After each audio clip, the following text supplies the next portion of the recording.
त्यानंतर स्वामी कर्दळीच्या वनातून निघाले. ते देशाटन करायला गेले. श्रीशैल्य, हिमाचल, बद्रीनाथ, जगन्नाथपुरी, कलकत्ता असे फिरत फिरत ते गोदावरी नदीच्या काठी पोहोचले. तेथे त्यांची भेट चंचल भारतींशी झाली. श्री स्वामी संचार करीत करीत मंगळवेढा या गावी आले.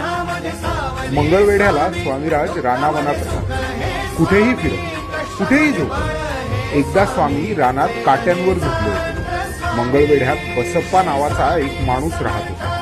तो एकदा रानातून जात असताना त्याला काट्यांवरती स्वामी झोपलेले दिसले. यापूर्वी बसप्पाने एवढा विक्षिप्त माणूस कधीही मंगळवेढ्यात बघितला नव्हता. काट्यांच्या गादीवर झोपणं सोपं नाही.